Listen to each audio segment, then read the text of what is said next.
Na aula de hoje, então, nós vamos dar sequência ao tema magmatismo, vulcanismo e rochas ígneas.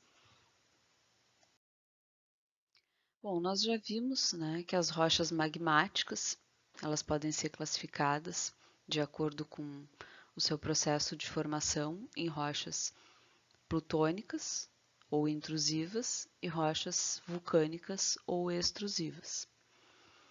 Mas como ocorre a cristalização dos minerais formadores dessas rochas? Né? Eles se cristalizam todos ao mesmo tempo. No momento da cristalização da rocha, a rocha se cristaliza de uma forma, vamos dizer assim, única, né? Ou cada mineral tem, né, um tempo diferenciado. Na verdade, é isso que acontece. Né?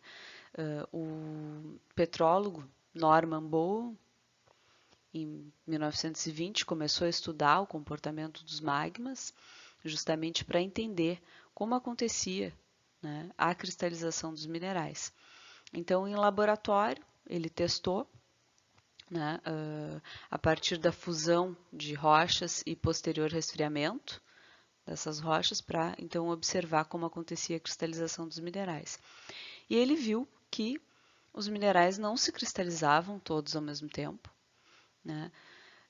Bem pelo contrário. Né? Então, primeiro acontecia a cristalização dos minerais com um ponto de fusão mais alto, né? Seguido então dos minerais restantes, aí por ordem decrescente em relação a esse ponto de fusão. Então, o que tem ponto de fusão mais alto cristaliza primeiro, né, numa temperatura mais alta, e depois, por último, né, cristalizam os minerais com ponto de fusão mais baixo. E esse processo foi então chamado, denominado por ele, de cristalização fracionada. E é um dos processos responsáveis então pela diferenciação magmática, né? Os diferentes tipos de magma que nós vimos anteriormente. Bom, então existem dois tipos de série de reações de cristalização, né, descritas na série de Bowen, né, denominada então série de Bowen, com base na temperatura de formação dos minerais. E aí a gente pode ter então os minerais que compõem a série contínua e os que compõem a série descontínua. Bom, então vamos iniciar pela série de reação descontínua. Tá? A série de reação descontínua ela tem esse nome porque, por diminuição da temperatura, o mineral anteriormente formado reage com o líquido residual magmático, formando um mineral que tem uma composição química e estrutura interna diferente. Né? Então, ela vai se alterando, né, à medida que os minerais vão se cristalizando. Né? E aí, o próximo mineral que vai se formar, ele vai ser estável às novas condições, né, de diminuição de temperatura. Todos os minerais dessa série possuem magnésio e ferro. Tá? Então, os minerais que a gente encontra, né, nessa série descontínua são a olivina, o piroxênio, o anfibólio e a mica biotita. Tá? E por isso, por eles conterem magnésio e ferro, eles apresentam cores escuras. Né? Então, eles têm cores como verde, né? Lembram da olivina, verde oliva, né? Com brilho vítreo. Também preto, né? E preto esverdeado. Esses minerais de cor escura, né, ricos em magnésio e ferro, eles são chamados de minerais máficos. Né? Má de magnésio e ficus de ferro. Né? O F ali vem dos minerais de ferro. Certo? Então, após a cristalização da olivina, né, que é a primeira ali na série descontínua, a composição do magma ela vai ficando relativamente mais pobre em ferro e magnésio e se enriquece de sílica. Então, à medida que vai ocorrendo o resfriamento, né, que é progressivo do magma, né, se atinge então a temperatura de cristalização do próximo mineral, que é o piroxênio, nessa série. Né? Então, a gente começa com a olivina, depois cristaliza o piroxênio, certo? Então, a partir daí, né, é formado o piroxênio, então, que é mais pobre, né, em ferro e magnésio, mas aí esse mineral ele reage à medida que a temperatura vai se resfriando, né? O magma vai resfriando, ele reage com o magma residual, que é mais pobre, em ferro e magnésio, e cristaliza então o anfibólio. E à medida que a temperatura continua a descer, se forma então um mineral biotita, que é um mineral rico em ferro e magnésio ao se cristalizar. É o último, né? Mas ele é mais pobre ainda em ferro e magnésio do que a olivina, do que o piroxênio e do que o anfibólio.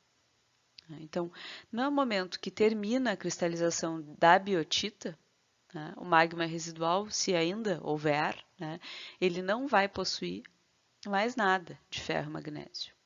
E a partir daí, a partir desse patamar térmico, os minerais que se formam, eles não contêm mais esses elementos. Né?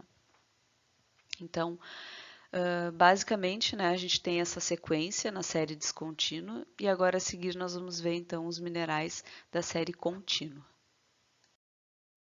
Na série contínua, os plagioclásios são os únicos minerais que compõem essa série.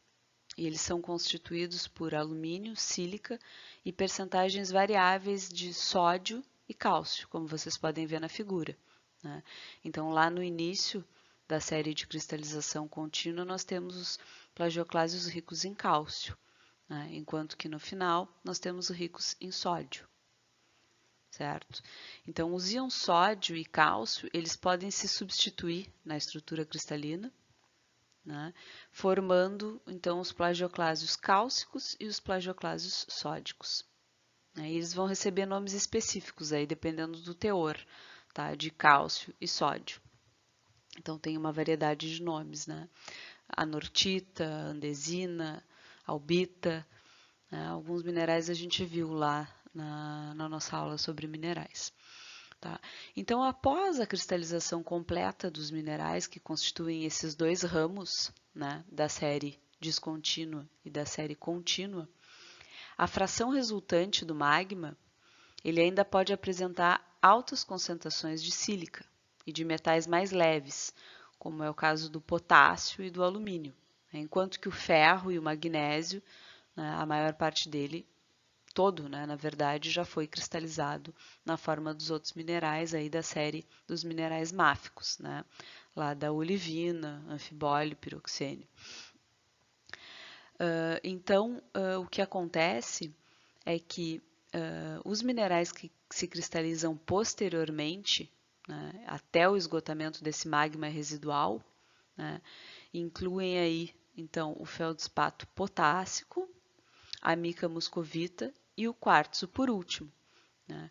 O quartzo basicamente ele é composto de sílica. Né? Então aí a gente pode ver nessa figura, né, bem na direita, os tipos de rocha, né, ígneas que são formadas de acordo com os tipos de minerais que as compõem. Então lá em cima nós temos as rochas ultrabásicas, que são pobres em sílica. Lembram? A gente tinha os magmas, né? A classificação dos magmas. Aí a gente já está falando, né, no caso das rochas já cristalizadas, né? Então, um exemplo de rocha ultra básica seria o peridotito. Né? Então, é uma rocha muito pobre em sílica. Enquanto que à medida que a gente vai descendo aí nessa escala, né, a gente vai passando pelas rochas básicas, aí exemplificado pelo basalto, né, e o gabbro, intermediárias aí mais para segunda metade, né, da série. Então, minerais que compõem essas rochas são minerais já intermediários, né, vamos dizer assim, formando então andesito e diorito, né. O teor de sílica é intermediário, nesse caso, né. Vocês podem ver aquela seta azul na esquerda, né, mostrando o teor de sílica que vai aumentando, né, de cima para baixo. E na porção final, então, da série, nós temos as rochas ácidas, como é o exemplo do granito, que é rico em sílica. Né? O granito tem muito feldspato, tem quartzo, né? E algum percentual de outros minerais mais ricos em ferro. mas ele é uma rocha bastante ácida, né? Considerada ácida. Eu esqueci de falar que no caso da série contínua, né, todos os plagioclásios e aqueles do final da cristalização são minerais claros, né? Então, com cores entre branco, amarelo, rosa, um cinza claro e até transparentes, incolor. Então, esses minerais de cor clara são chamados de minerais félsicos. Bom, então como é que a gente faz para classificar, né, as rochas ígneas? Vocês podem estar pensando, deve ser muito complicado, né? Mas não é. Na verdade, tem um jeito muito fácil da gente fazer isso, né? Se vocês entenderam direitinho como é a cristalização, né, dos minerais a partir da série de Bowen, vai ser fácil, né? Então, nós podemos classificar as rochas utilizando vários critérios, né, critérios texturais, em associação com critérios mineralógicos que a gente pode observar numa amostra de mão, né, ou num microscópio petrográfico, né? Mas basicamente com uma amostra de mão a gente pode chegar a uma boa aproximação, né, do tipo de rocha que a gente tem em mãos, certo? Então, olhando a amostra, né, simplesmente a olho nu. Então, algumas características, né, que a gente pode observar são o índice de coloração, o teor em sílica, o modo de ocorrência, a textura e a estrutura, tá, da nossa amostra de rocha. Bom, então o índice de coloração é um critério que a gente pode utilizar para identificar as rochas ígneas. Esse índice de coloração ele é baseado no teor de minerais máficos, né? Então máficos, magnésio e ferro, aqueles minerais escuros, né? E aí a gente pode então classificar as rochas como sendo rochas leucocráticas, aquelas que têm até 20% desses minerais máficos, né? Então são rochas aí mais claras, né? Com percentual baixo de minerais escuros. Depois nós temos as rochas mesocráticas, que têm um percentual aí entre 20% e 40% de minerais máficos. As melanocráticas, melano quer dizer pigmento, né? Melanina vem de melano, que tem então entre 40% e 70% de minerais máficos. São rochas já mais escuras. E as rochas ultramelanocráticas, né, que são aquelas bem escuras, que têm um percentual que vai acima dos 70% de minerais máficos. A gente tem tabelas aí que ajudam nessa classificação, né? Então aqui seria o exemplo de uma, nós temos aí aquela primeiro círculo ali representando 5% de minerais máficos para uma identificação visual e a última com 85% de minerais máficos.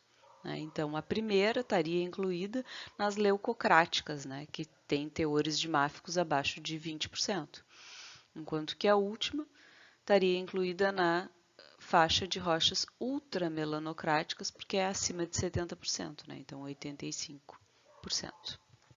Bom, um outro critério que pode nos auxiliar na identificação dos tipos de rochas ígneas é o teor em sílica. Então, o teor em sílica ele está relacionado com a acidez da rocha, né? A rocha ela vai ser mais ácida quanto maior for o seu teor de sílica. Tá? O teor de sílica na rocha ele está relacionado então com os elementos químicos maiores que estão presentes nessa rocha, principalmente na forma de óxidos, né? Então nós temos a sílica ligada com oxigênio, né? O óxido de alumínio, o óxido de cálcio, o óxido de magnésio, entre outros, né? E a proporção entre esses elementos, né, reflete então a mineralogia da rocha e assim nos oferece uma forma de, através da identificação mineralógica, classificar as rochas com maior ou menor precisão de acordo com seu conteúdo químico. Ok, mas como que a gente pode saber o teor de sílica sem uma análise química, né? Então essa é a questão. Então, analisando somente uma amostra de mão. Bom, se vocês olharem a série de reação de Bowen, né, vocês vão ver que existe uma correspondência aí entre o índice de coloração da rocha e a posição na série de Bowen em que a cristalização ocorre. Né? Então, vocês têm aí o IC, ali, que é o índice de coloração, né, classificando a rocha aí em ultramelanocrática, melanocrática, mesocrática. E essa relação, ela também pode ser vista, se a gente olhar, né, em direção à esquerda, com o percentual de sílica presente. Né? Então, na verdade, não o percentual, mas se ele é alto ou baixo, né, o teor de sílica. Né? Então, a gente consegue relacionar aí, utilizando essa tabela, né, e identificar, então, o percentual aproximado, né, claro, de sílica que existe na amostra. Então, por exemplo, se a gente pegar uma rocha clara, que tem poucos minerais máficos, né, os máficos são aqueles escuros, ela deve ser classificada como leucocrática, né, se esse índice for menor do que 20%, né, de minerais máficos.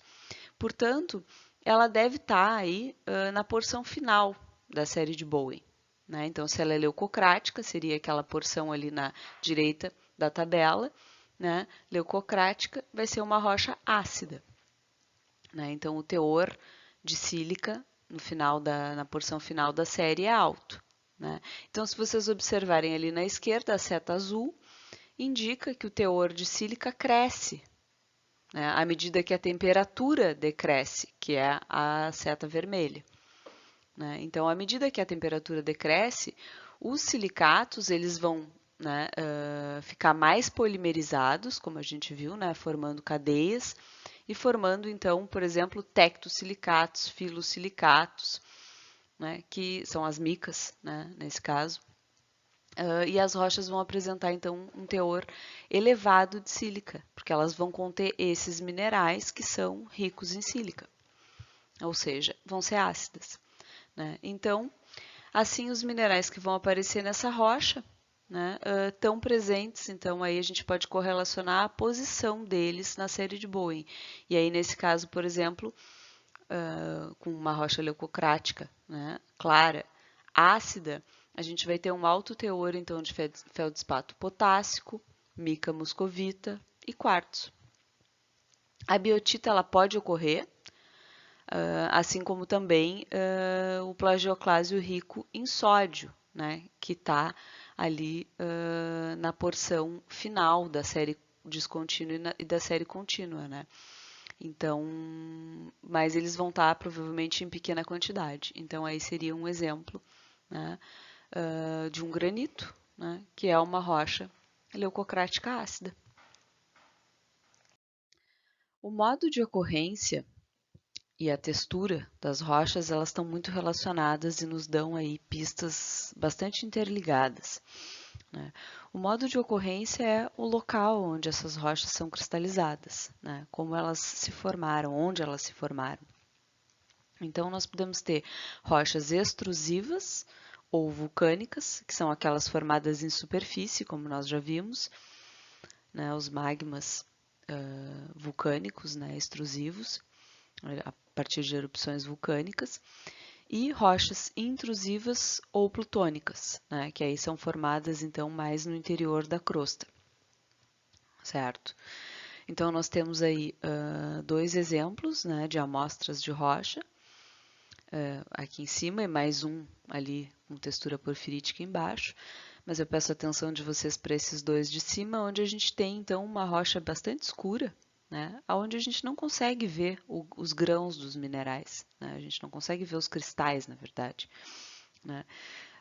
Esse tipo de rocha é uma rocha de textura afanítica, né, então onde os minerais não podem ser vistos a olho nu. E esse tipo de rocha é justamente uma rocha vulcânica, né, ou extrusiva, porque ela é formada a partir, né, de uma erupção vulcânica que joga o magma para fora, então ele é rapidamente resfriado em superfície e não há tempo para os minerais formarem cristais grandes. né? Então, cristalizarem formando grandes cristais. Então, esse caso é o caso de uma textura afanítica, que é associada, né, então, a rochas vulcânicas extrusivas. Esse exemplo em particular, que é a nossa primeira amostra ali em cima, mais escura, é um basalto, ok? Então, no caso das rochas intrusivas ou plutônicas, né, elas têm normalmente uma textura fanerítica, onde a gente consegue ver os minerais a olho nu. Né? Então, nesses casos, a cristalização ocorre de uma forma mais lenta, né, gradual, havendo então tempo para o desenvolvimento desses cristais de minerais, né, esses cristais, no caso dos diferentes minerais. Nessa textura, os minerais podem então ser visíveis a olho nu, que é o caso da segunda amostra, ali da amostra do meio, né, que é um exemplo de um granito. Já a textura porfirítica, né, ela tem cristais grandes, né, ou chamados fenocristais, vocês conseguem ver, né, ali aquelas porções mais claras, né, cristalizadas em uma matriz mais fina. Né. Nesse caso, esse tipo de textura ele é formado quando existem duas fases de cristalização da rocha. Né. Então, uma mais lenta e posteriormente uma segunda fase, né, no magma residual, que cristaliza de forma mais rápida. Então, existe essa relação aí do modo de ocorrência, né, que a gente pode inferir numa rocha, a partir da sua textura. A estrutura de uma rocha, ela diz respeito a um conjunto de aspectos que geralmente são observados em afloramentos. Né? Então, essa estrutura, né, presente ou não nas rochas, ela está relacionada com as condições de formação das rochas, né, o modo de ocorrência delas, e muitas vezes se devem a esforços aplicados durante ou após os estágios de cristalização. Né? Então, elas podem ter uma estrutura maciça, vesicular ou amidaloidal. No caso das rochas maciças, são rochas que não apresentam espaços vazios na amostra. Né? Então, rochas plutônicas são todas maciças. Em função da profundidade de cristalização delas, elas estão sob alta pressão, condições de alta pressão, que não favorece, então, a criação de espaços vazios, aí, geralmente associados com a formação de bolhas, de gás, né? Ou alguma coisa assim. Então, o exemplo seriam principalmente, né, o caso dos granitos. Mas alguns basaltos, que são, no caso, vulcânicos, né, podem ser também maciços. Então, dependendo de como foram formados. No caso da estrutura vesicular, né, aí é quando a rocha apresenta espaços vazios na amostra, vocês têm aí o exemplo, né, de vesículas, textura vesicular. É uma estrutura bastante comum aí em rochas vulcânicas, que apresentam geralmente grande quantidade de gás, né, no caso dessas rochas que têm muitos voláteis, né. Então, o magma que deu origem a eles, né, possui muitos voláteis, e então quando ocorre a cristalização, que geralmente é, né, em superfície, é uma cristalização rápida, esses gases, então, eles ficam presos formando bolhas, né, em função de ocorrer a cristalização rápida. Um exemplo seria alguns tipos de basalto. E a textura amidaloidal, ela é quando uma parte desses espaços vazios aí são preenchidos por minerais que têm uma cristalização, então, aí posterior. Aí teriam também um exemplo dessa estrutura, né, nessa segunda amostra aí, da direita. Bom, então agora que vocês já entenderam, né, a série de reação de Bowen, já sabem identificar, né, o índice de cor das rochas, né, o IC, e assim a gente pode então, né, vocês podem deduzir os principais minerais que estão presentes e o teor de sílica. Agora vocês podem observar também a textura e a estrutura, né, presentes na rocha, para saber o modo de ocorrência e poder então classificar as rochas ígneas. Né? Então, tranquilinho. né? No quadro da figura, aí que vocês podem ver, dá para observar a classificação das rochas ígneas mais comuns. Claro que tem uma variedade grande, né, de rochas e condições especiais de formação, que vão gerar aí, claro, texturas diferentes, enfim, diversas características. Mas isso é para especialistas, né? Então, aqui numa disciplina de geologia geral, a gente tem que saber identificar o básico, né? Então, mesmo que vocês classifiquem aí, sei lá, um grano de orito como um granito, né, não vai ter grandes diferenças, porque os dois, né, fazem parte do universo aí dos granitos. Né? Então, a diferença no nome está relacionado com o teor de alguns minerais, enfim. Né? Então, vocês podem usar essa tabela aí, né? Pegar uma amostra de rocha qualquer na rua, numa loja de material de construção, enfim, ou no tampo que vocês têm aí em casa, né? De pia, e tentar identificar, então, essa rocha. Né? E aí vocês vão ver como é bem simples, né? Vocês podem começar então pelo índice de coloração, né? Que é a primeira coluna ali da tabela, né? O índice de cor, e depois então seguir, né? Para as outras características, né? Então, por exemplo, né? Pegando uma rocha aí mesocrática com índice de cor, né, aí entre 25% e 50%, né, de minerais máficos, vocês vão seguir e vão saber identificar o tipo de rocha. Né? Então, por exemplo, se for uma mesocrática, ela vai acabar, né, sendo classificada, por exemplo, como um andesito ou um diorito. Né? Aí, de acordo com outras características, vocês vão poder diferenciar. Né? Então, se ela é vulcânica, se ela é plutônica, de acordo com a textura dela. Né? Então, é isso, pessoal.